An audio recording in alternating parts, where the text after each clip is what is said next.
Es un placer recibir de nuevo aquí en Radio Sefarad a un compañero, a un maestro, Pedro González Marín. Bienvenido. Bien, bien hallada, Raquel, Radio Sefaraz y a todos los oyentes. Muchas gracias. Seguro que muchos de ustedes recuerdan que Pedro González ha intervenido aquí en Radio Sefarad para hablarnos de esos temas que nos interesan, que nos atañen.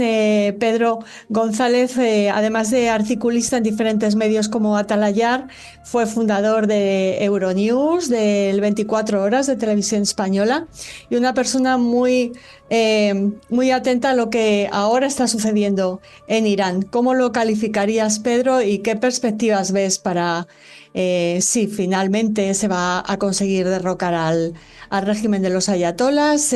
No sé por dónde quieres empezar en tu análisis. Bueno, pues lo primero que cabe decir es que estamos ante uno de los acontecimientos que pueden ser más trascendentales para Oriente Medio, por supuesto, pero para el resto del mundo, y que este intento, esta revolución, no parece que sea al uso, o es la definitiva, o puede causar un problema muy serio a toda la geopolítica del área y naturalmente a todo el mundo, porque lo que se ha visto claramente es la férrea voluntad del régimen de los ayatolás de contrarrestar este intento del pueblo iraní por cambiar las cosas y por cambiar el rumbo desgraciado que tenían en esta historia. La represión es brutal, como ya sabemos. Se ha se sabe perfectamente que han cortado Internet, que no lo permiten, que han cortado las comunicaciones telefónicas y de otro tipo. A pesar de todo, pues bueno, Elon Musk ha logrado que mantener abierto Starlink y a través de ahí llegan imágenes, pero las informaciones de algunas ONG son brutales porque se habla de entre 2.500 y 12.000 muertos. Es una barbaridad. Y se estaba pensando, bueno, que hoy mismo empezarían las ejecuciones públicas de los que los ayatolás llaman los cabecillas de esta revolución. Es decir, es un momento verdaderamente dramático.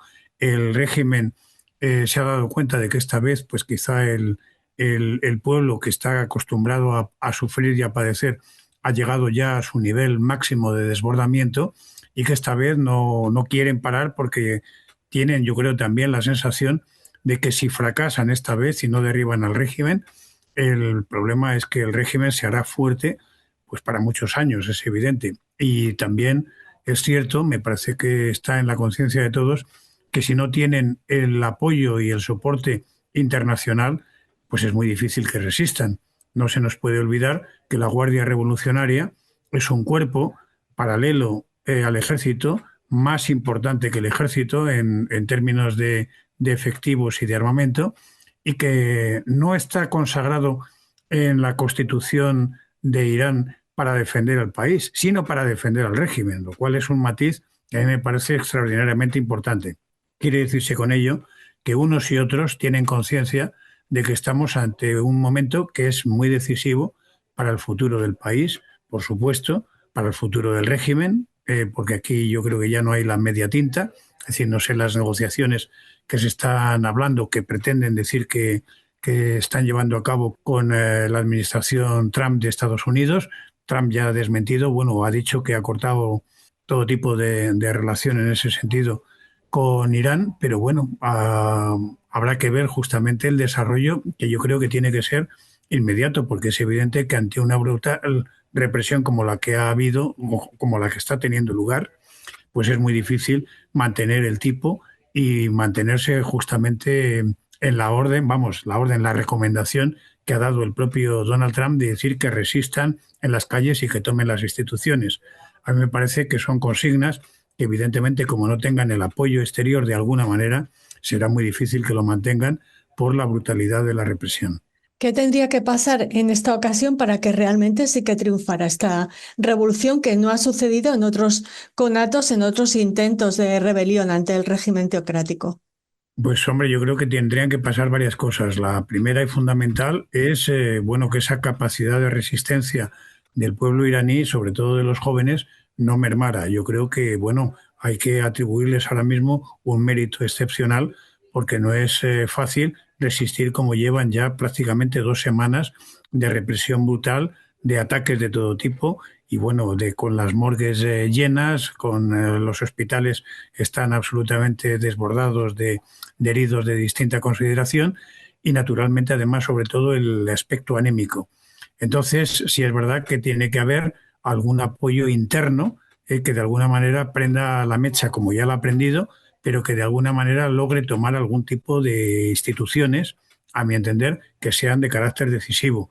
Eso se hace, pues bueno, yo creo que estamos acostumbrados a este tipo de cuestiones, pues habiendo una labor muy intensa, digamos, de previa de preparación de todo esto. Estamos hablando clara y contundentemente del espionaje, de las infiltraciones justamente para ayudar desde dentro a que eso se pueda consumar.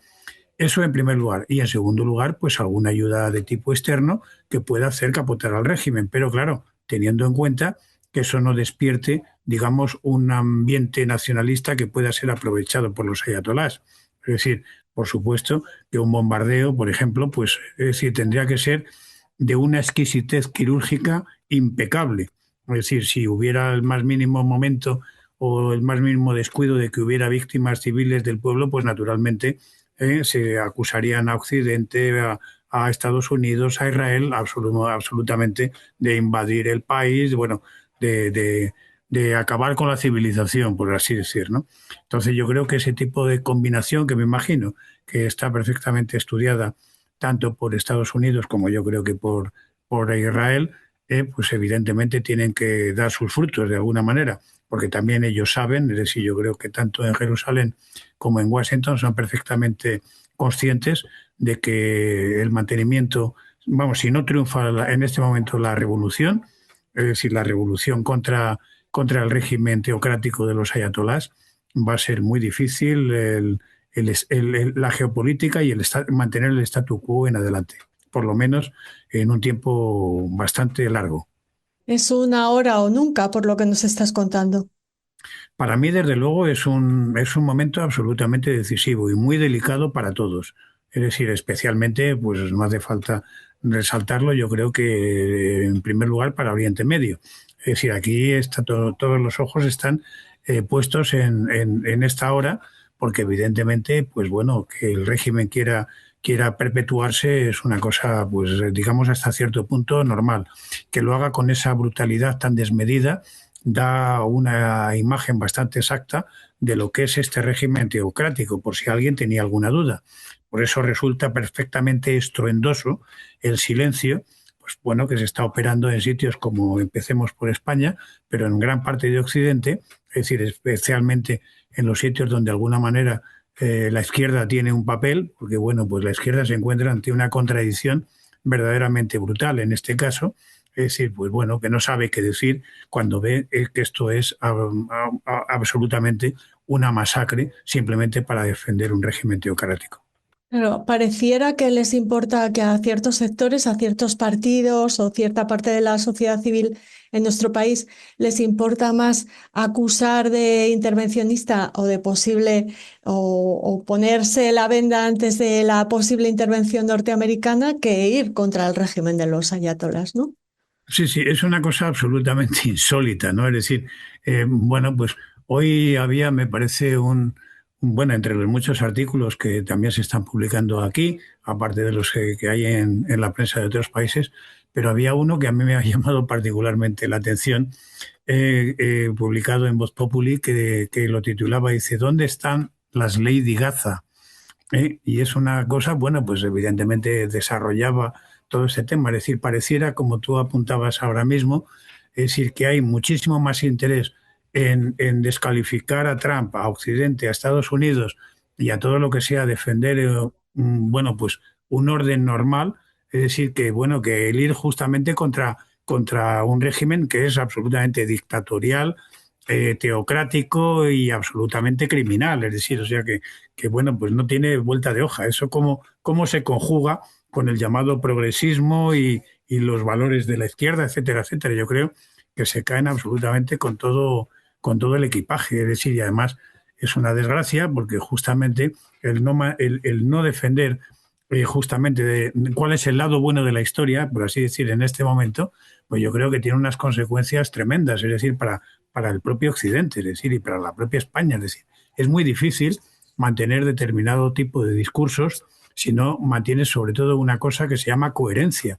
Y entonces, por mucho que la gente esté adocenada, que la sociedad esté dormida, que haya un cierto cloroformo y una cierta posición acomodaticia, bueno, pues todavía afortunadamente la raza humana es capaz de pensar y algún momento, pues los individuos o las personas se deben de plantear determinadas dudas. Es decir, no se puede condenar tener un doble rasero permanentemente y no se puede cuando hay hechos, o sea, que no son digamos, planteamientos teóricos.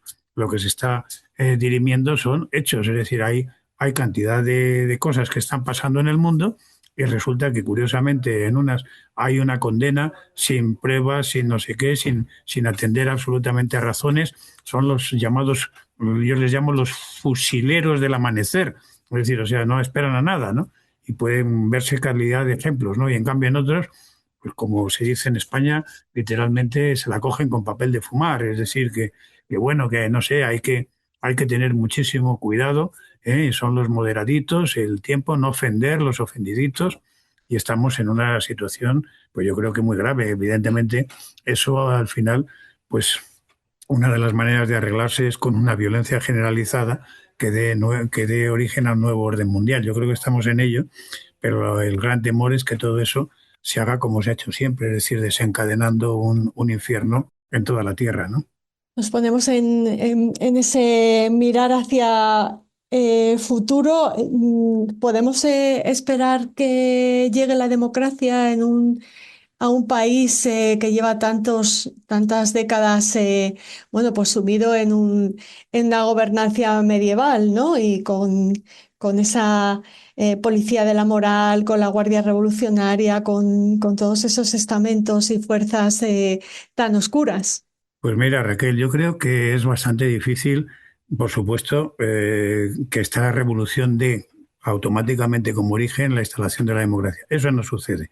Yo creo que en el mejor de los casos, y bueno, ya sería muy bueno, se puede cambiar, digamos, naturalmente el derrocamiento de los ayatolás y bueno, por un gobierno de transición que puede ser con tutela militar o de alguna manera con otro tipo de naturalmente de talante más aperturista. Naturalmente, si sigue la Guardia Revolucionaria iraní, eso es imposible.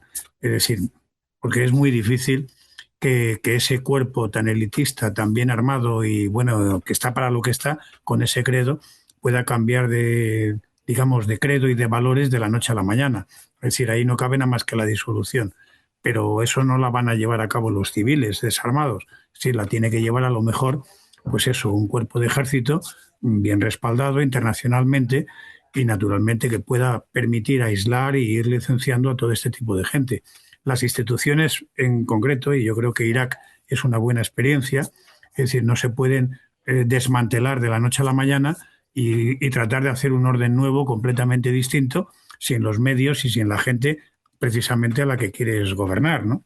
Entonces, pues yo creo que eso sería, digamos, un paso transitorio en el cual necesitaría, obviamente, que estuviera tutelado, respaldado y vigilado, obviamente, por las potencias que naturalmente serían aliadas en ese momento de un régimen que no fuera el teocrático. Y cuando ellos no digo solamente Estados Unidos, hablo del apoyo de Israel y más, es decir, de las potencias árabes del Golfo. Es decir, que evidentemente han temido durante muchos años justamente el expansionismo y las ansias de dominación del Irán islámico, y que justamente yo creo que han visto ya sus esperanzas hace tiempo, para eso están los acuerdos de Abraham, sin ir más lejos, han visto sus esperanzas justamente en en otro tipo de colaboración, de cooperación, sin renunciar ni a su religión ni a sus valores más esenciales, ¿no? Pero evidentemente permitiendo una evolución que en Irán tiene que darse pues sí o sí, porque si no, lo que es muy difícil es que un régimen como el teocrático pueda evolucionar estando los mismos. Es decir, evidentemente no caben Y luego, pues es decir, pasado un tiempo y con todas las cautelas que se requieren, naturalmente, Irán, que es un gran país, no hay que olvidarlo, son 90 millones de personas, son, vamos, no es por decir otra cosa, pero es un país con muchísimos años de historia, es decir, tiene ya una historia milenaria importante y sobre todo aportaciones a la humanidad importante. Yo creo que tiene sobre todo una juventud que naturalmente viene encauzada, pues puede aportar muchísimo, no solamente a la región, al propio país y a la humanidad en conjunto, pero naturalmente encauzada y sin la represión tan brutal y tan despreciable que ha habido y que está habiendo hasta ahora. Ujú. Antes hablabas de esos silencios de algunos partidos políticos, de algunas tendencias ideológicas y el silencio feminista, porque el papel que están jugando las mujeres es fundamental en esta rebelión. A mí me parece, bueno, que verdaderamente sería para que, bueno, el feminismo que ya se ha convertido en Occidente, sobre todo en países como es España, en el feminismo caviar. No se me ocurre otra expresión mejor. Es decir, o sea, están ocupándose, con perdón de la expresión, ¿no?, de auténticas bobadas o de tonterías a veces. Es decir, y resulta que la lección que están dando las mujeres iraníes, que a mí me parece verdaderamente portentosas. Es decir, aquí hace 2 años, me parece que fue, hicieron, pues bueno, esta tontería de cortarse un mechón de pelo, que al final era una cosa mínima, pues eso, para demostrar determinadas tendencias y ahora justamente tienen una ocasión de solidarizarse con personas que están jugándose la vida literalmente, que están dando una lección importantísima y bueno, el silencio es absolutamente estruendoso. Y además a estas feministas de salón o feministas caviar, como yo les llamo, sería conveniente que observaran el desarrollo de las manifestaciones, donde las mujeres, afortunadamente, aparte de esa valentía que están demostrando, están recibiendo el apoyo de los hombres, simplemente por una cuestión muy clara, porque estos que tampoco son tontos saben, es decir, que si matan a las mujeres, en definitiva, ellos tampoco serán libres. ¿Te gustaría añadir algo más antes de agradecerte esta entrevista, Pedro, y despedirte? Pues mira, Raquel, yo lo único que puedo desear es justamente muchísima suerte a todas las fuerzas de la oposición iraní, a todos los que naturalmente se han revuelto y se revuelven contra un régimen que les está oprimiendo y que está llevando a toda la región, como ya se ha demostrado y podríamos hablar largo y tendido, sino a gran parte del mundo, a una situación absolutamente insostenible, deben tener suerte. Y también, es decir, yo animaría a que todas las fuerzas de oposición prioricen efectivamente qué es lo más importante. Sí, porque, y añado algo que puede sonar un poquito chocante. Es decir, he visto con cierta sorpresa, es decir, ataques, digamos, a los intentos de intervenir del aspirante al trono A de Recep Irán, Alevi. Ujú. a Reza Ciro Palevi. Entonces, yo creo que evidentemente, bueno, no será cosa de entronizar a la monarquía, pero sí es evidente que las divisiones en la oposición, tanto interna como exterior, es una cosa normal, sobre todo cuando un régimen dura tanto tiempo. Y entonces, quizá a lo mejor puede haber una figura de transición que unifique esas protestas. Yo creo que una descalificación a priori del heredero de la monarquía o del heredero del trono antiguo del pavo real me parece que está fuera de lugar. Eso quizá es para más tarde. Es decir, Sí. lo primero es que caiga ese régimen y luego después que haya las discusiones políticas que tenga que haber y que el pueblo de Irán decida pues una monarquía parlamentaria, una monarquía sin no sé qué, una república o incluso pues bueno, alguien unificado pues bajo una monarquía parlamentaria también, representativa, pero que no tenga ambiciones de ocupar el poder de manera absoluta. Es quizá la única recomendación que yo haría ahora, digamos, el no perder de vista cuál es el objetivo fundamental y que si no se alcanza, vuelvo a repetir y a mí es lo que me parece más importante, será muy difícil que el régimen caiga, por lo menos en un futuro próximo. Muchísimas gracias por tu análisis, Pedro, por atender la llamada de Radio Sefarad. Siempre es un placer, Raquel.